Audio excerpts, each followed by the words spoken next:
জাতীয় বিশ্ববিদ্যালয়ের শিক্ষার্থীদের উদ্দেশ্যে একটি কঠোর হুঁশিয়ারি দিলেন জাতীয় বিশ্ববিদ্যালয়ের মাননীয় উপাচার্য ডক্টর মশিউর রহমান।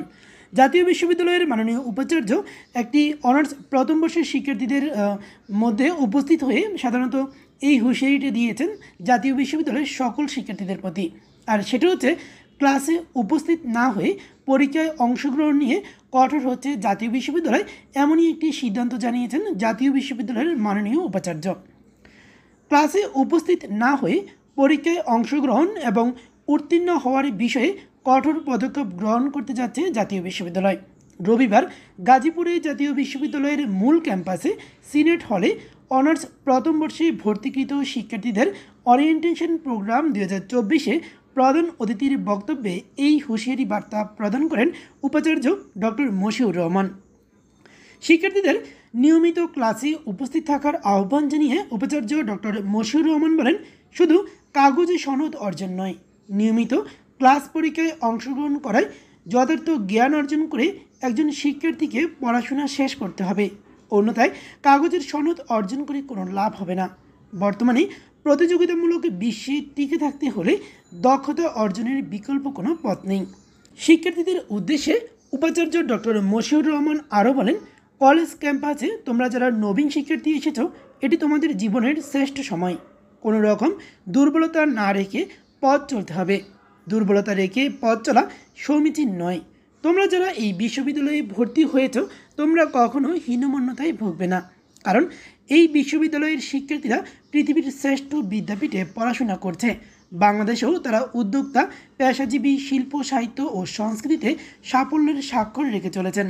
মানচিত্র সমূহ বিশ্ববিদ্যালয়ের শিক্ষার্থীরাই মধ্যবিত্ত শ্রেণীর আদলে বাংলাদেশের সংস্কৃতি গঠনে ভূমিকা রাখছে। শিক্ষার্থীদের ভীষণ আত্মবিশ্বাসী হওয়ার আহ্বান জানিয়ে উপাচার্য বলেন, তোমরা পথ চলায় হতাশ হবে না, আত্মবিশ্বাস নিয়ে সামনে এগিয়ে যেতে হবে। কলেজ ক্যাম্পাসে তোমার সিনিয়র বড় ভাইদের সঙ্গে সুসম্পর্ক রেখে শিক্ষকদের নির্দেশনা আত্মস্থ করে চলবে। নিয়মিত পাঠ গ্রহণ এবং শিক্ষকদের ঘনিষ্ঠ সাহচর্যে আসলে তুমি নিশ্চয়ই সফল হবে, এ আমার দৃঢ় বিশ্বাস। আমরা চাইব তোমাদের জন্য ডিজিটাল অ্যাক্সেস নিশ্চিত করতে, যাতে তোমরা সহজে লার্নিং ম্যাটেরিয়াল পেতে পারো। এজন্য আমরা লার্নিং ম্যানেজমেন্ট সিস্টেম চালু করতে যাচ্ছি, যাতে তোমরা হাতের মুঠোয় ই-বুক, ই জার্নাল, ই পেপার অ্যাক্সেস নিশ্চিত করতে পারো। স্মার্ট বাংলাদেশকে কাজে লাগিয়ে বিশ্বায়নে নিজের সরব উপস্থিতি নিশ্চিত করতে হবে। তথ্য প্রযুক্তিকে কাজে লাগিয়ে সারা পৃথিবীর বাসিন্দা হিসেবে নিজেকে প্রস্তুত রাখতে হবে। সময় নষ্ট না করে শিক্ষার্থীদের নিয়মিত অধ্যয়নের আহ্বান জানিয়ে তিনি বলেন, নবীন শিক্ষার্থীরা তোমরা নিয়মিত পড়াশোনা করলে সফল হবেই, এ ব্যাপারে আমাদের কোনো দ্বিধা নেই। নিজের প্রতি আস্থা রাখতে হবে, মানসিক স্বাস্থ্যের প্রতিও যত্নবান হবে। তোমাদের মানসিক স্বাস্থ্য বিকাশের জন্য যা যা করার তাই করা হবে। কখনোই ভাববে না তোমাদের পাশে কোনো অভিভাবক নেই।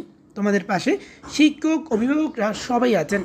সর্বোপরি বলি, আমাদের নেতৃত্ব দিচ্ছেন বঙ্গবন্ধু কন্যা শেখ হাসিনা। মনে রাখবে, আত্মমর্যাদার বাংলাদেশ আমরা সেই পর্যায়ে নিয়ে যেতে চাই, যেখানে দাঁড়িয়ে আমরা দৃঢ়তার সাথে বলতে পারবো, নতুন পৃথিবীর নেতৃত্ব দেবে বাংলাদেশ, নতুন পৃথিবীর নেতৃত্ব দেবে তরুণরা। নতুন পৃথিবী কেমন হবে সেটা নির্ণায়ক হবে তোমরাই। স্নাতক পূর্ব শিক্ষা বিষয়ক স্কুলের ডিন অধ্যাপক মোহাম্মদ নাসির উদ্দিনের সভাপতিতে ওরিয়েন্টেশন প্রোগ্রামে বিশেষ অতিথি ছিলেন বিশ্ববিদ্যালয়ের কোষাধ্যক্ষ অধ্যাপক আব্দুল সালাম হাওলাদার।